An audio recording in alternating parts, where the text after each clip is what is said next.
So far, we have been talking about tree diagrams. We started at independent events, right, where the first stage has no effect on the second stage. The second stage is always the same, regardless of what happened in the first stage, all right. So at the beginning, we drew the entire tree diagram, and then we just cherry pick the answer we want, all right. But then, as we go on, we discover that we don't really have to draw the tree diagram. If you just focus on the branches that you care, then you just calculate those branches, right? You don't have to draw the entire tree diagram just to look at like one or two branches, right? And then we move on to the case where some of the branches they have to repeat, all right? If you have two red and one black, that branch is going to repeat 3 times, all right? It can be the black at the middle, the black at the left hand side, or the black at the right hand side, all right? So you have to think about what are the number, how many times those branches they have repeat, all right? Of course, that would be clear if you draw the entire tree diagram, but that's about efficiency. Sometimes you can do it faster. You can find out the number of repeats without actually drawing the tree diagram. And then we move on to the case where we have dependent events, right? So what happens in the first stage has an impact in the second stage. You look at this one, the second stage is not always the same because the probabilities in the second stage is affected by what had happened in the first stage, all right? So that would be a bit more complicated. And then once again, sometimes you don't really have to draw the entire tree diagram, right? Just look at the branches that you are interested in. Then you don't have to draw the complete tree diagram. Alright, that's so much about the tree diagram.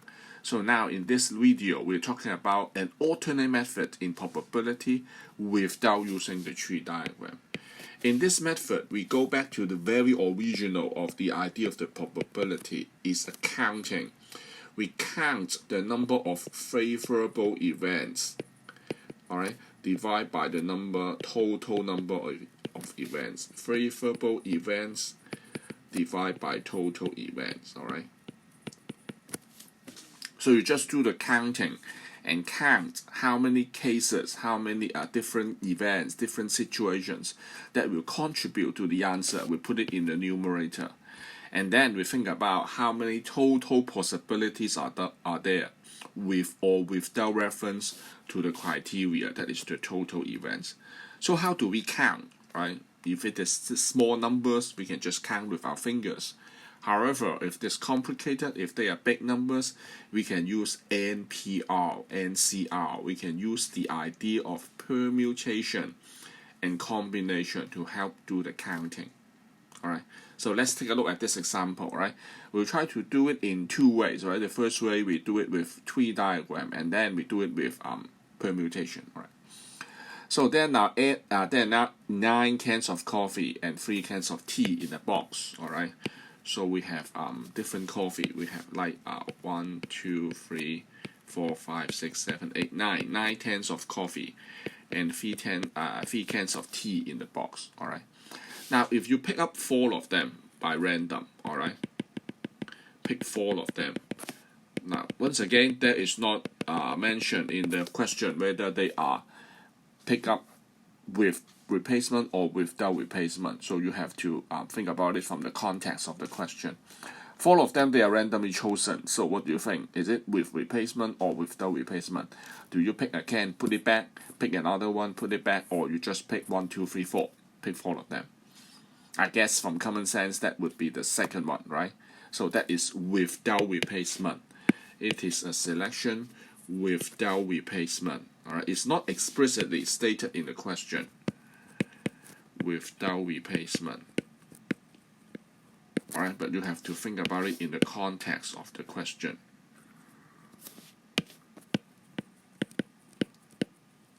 Alright. Okay, so what else? We want to find the probability that at least 2 cans of tea they are chosen. Alright. So we want to find out the probability that at least 2 cans of tea, alright? At least 2 tea. At least includes 2, alright? So there are these possibilities. There are 2 tea and 2 coffee, alright? Or maybe there are 3 tea and 1 coffee, or maybe it is 4 cans of tea. All right. So these are the possibilities for at least 2 tea, 2 tea, 2 coffee, 3 tea, 1 coffee, or 4 tea. But you know that there are only 3 cans of tea in the total. All right, there are only 3 cans of tea, so you can never have 4 cans of tea. So this one is 0. Impossible events, they are 0. All right. So how about 2 cans of tea, 2 cans of coffee, 2 tea, 2 coffee? How do you make sense of this one? Well, that is a choice problem. That is a combination problem. Among 3 cans of tea, we choose 2 of them. All right. Among 9 cans of coffee, we choose 2 of them. So these are the ways you can choose 2 tea and 2 coffee. Do you get this? 2 tea and 2 coffee will be 3 cans of tea. You choose 2 of them, right? You choose 2 of them. I hope I have enough color to illustrate all this, all right? And then there are 9 cans of coffee. And then once again, you choose 2 of them, all right? There are 9 cans of coffee, so this 9 goes here, all right? And then you choose 2 of them, so that the number 2 goes here. All right, I hope the color would help you see which number goes what. All right, and so now with this, the second term is simple, right? It's just the same idea. 3 cans of tea, you choose 3. 9 cans of coffee, you choose 1. All right, so this is it. All right. Now these are the favorable outcomes, that you have at least 2 tea. All right. Now out of a denominator, what should be the denominator? That would be the total outcome. Never mind tea or coffee, right? You have 12 cans of stuff, 9 plus 3, and every time you choose 4 of them. All right. Never mind how many coffee, how many tea. I don't care. Right. There are 9 cans of stuff, and every time you choose 4 of them. So that is the denominator. And these answers, you can do it on the calculator. This answer goes to 13 over 55. That is the answer to this question. All right. Now I did not use any tree diagram. Now mind you, if you look at the solution carefully, I use NPR and NCR. This case is NCR. All right. Now look at the purple one. Right. 2 cans, 2 coffee. That means among 3 cans of tea, you choose 2 of them. Hence this number. All right. Among 9 cans of coffee, you choose 2 of them. These are what contributes to the favorable outcome. And then of course, we have the 3 tea and 1 coffee combination. All right. Out of the total, the denominator will be 12C4.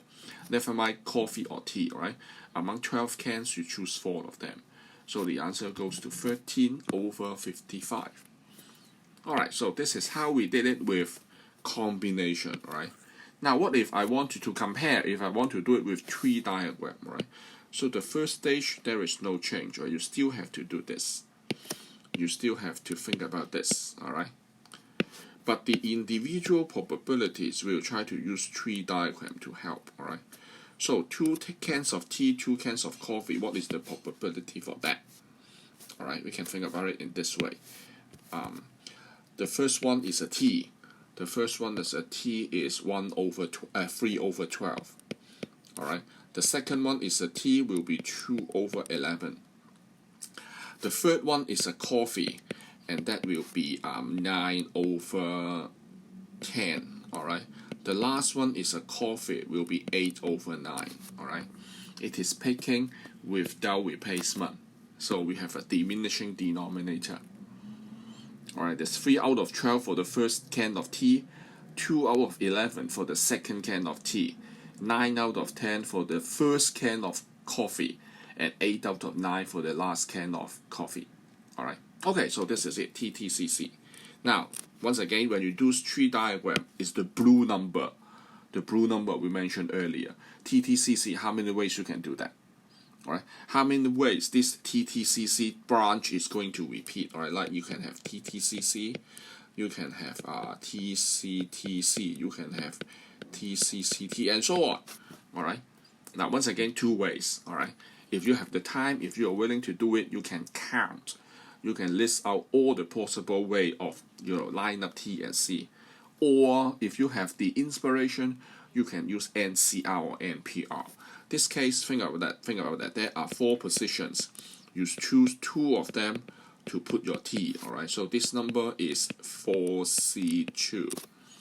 This TTCC branch is repeating itself 4C2 times. Alright, so for the second term it's similar. First can of T, second can of tea, third can of tea, and then 1 can of coffee. Alright, and this is the TTTC branch.